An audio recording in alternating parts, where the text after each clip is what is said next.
suddenly after COVID, everyone thinks that vaccine is the answer to everything.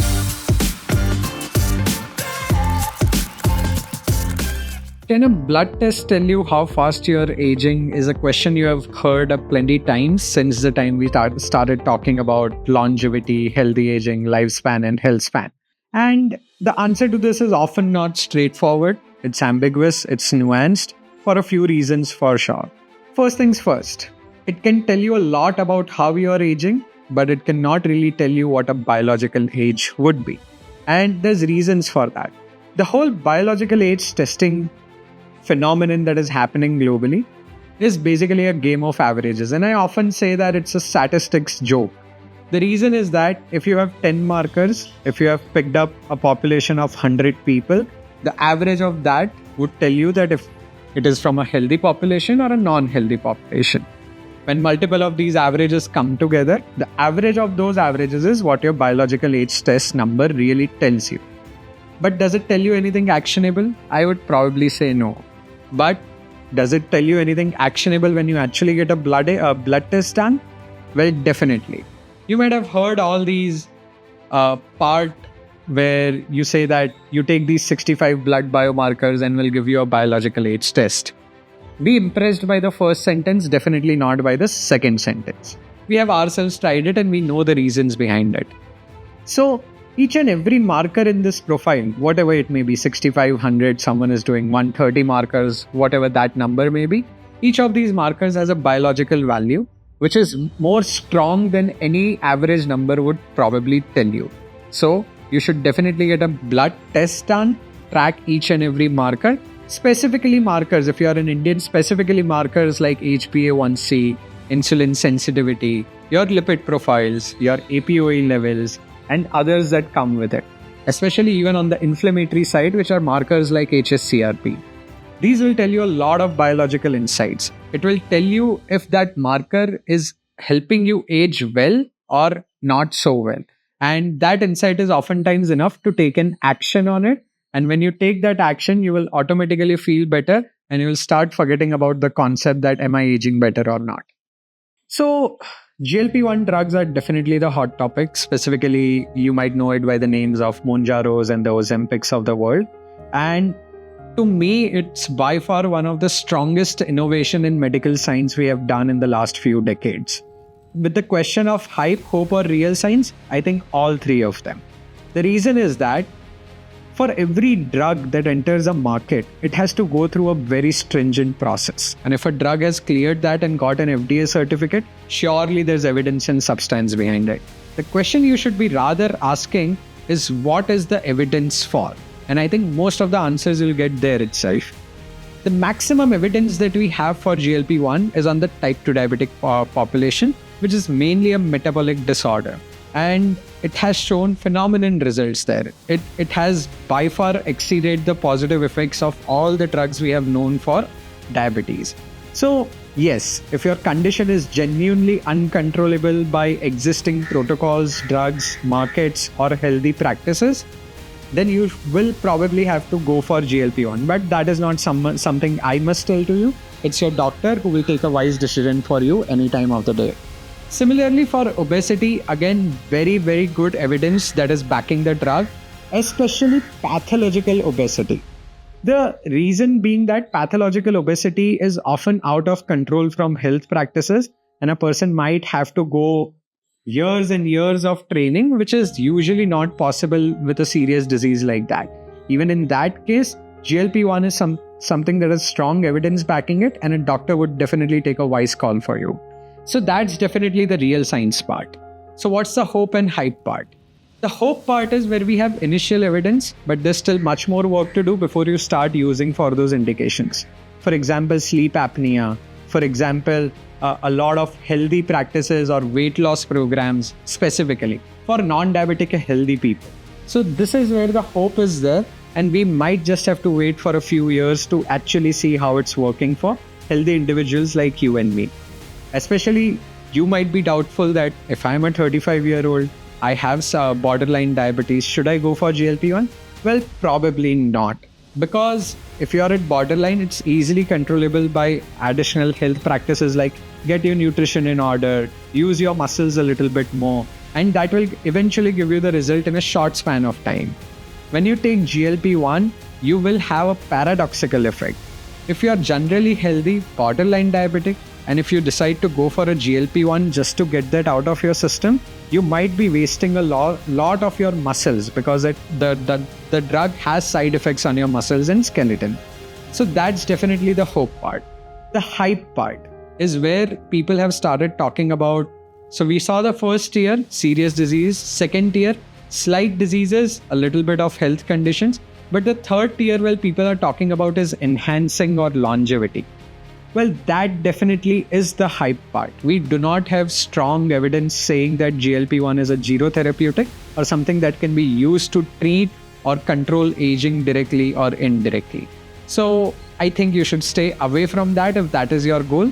But if your goal is to generally stay healthy, try choosing better practices that we have as of today. And if your pathology is out of control, yes, your doctor might put you on a GLP-1 program. I don't know if insulin resistance is a hidden driver of accelerated aging, but it's definitely one of the most evident reasons why your body ages in an accelerated manner. And the reason is that every time we can think of something bad happening with our body, say inflammation, say metabolic disorders, say you develop a metabolic condition or a chronic condition, most of the times the underlying factor has always been insulin resistance. And it's not like we have not had the technology to test it, understand it, or treat it differently. It's just that it has not been the part of our protocols. When you decide to trust your healthcare institutions and get that annual blood check, or every 6 months you get a blood check, the normal blood testing package usually has glucose, fasting glucose, and HbA1c. All of them are very strong and evident markers for diabetes. But one of the most important markers that is missing here is that of insulin resistance, usually tested by fasting insulin sensitivity or Homa-IR, Homa-IR. Both of these are markers for insulin sensitivity.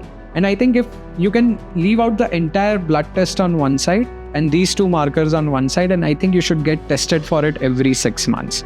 The reason is that if these markers show high levels when you're taking them, it will reflect your pre-diabetes, which usually starts developing 10 years before actually diabetes shows up in your body as a marker as HbA1c.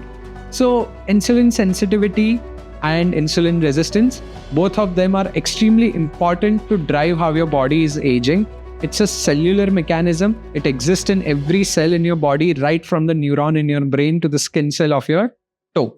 And if that is out of control, you might try your hardest by working out. You might try your hardest by eating the best of the diets, but it will not work out for you. And that's the main physiological marker you should definitely focus when you are getting your preventive healthcare test done. Right.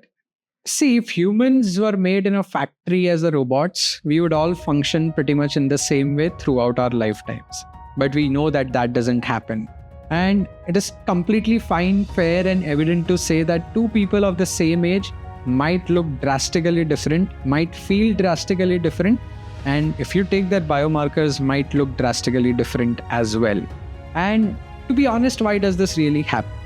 Because once you enter this world, you expose yourself with different things, and each individual does that different.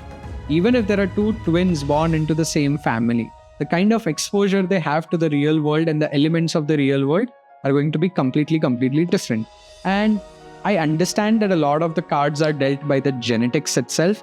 That means that you might have the genes for, say, a receding hairline. Unfortunately, in India, we think that receding hairline is an aging problem, but it's not. It's most of the time genetic. And so is true for lots of other diseases as well. But that might play a 25 to 30% role in your biology. Something that you cannot really control unless the gene editing becomes popular.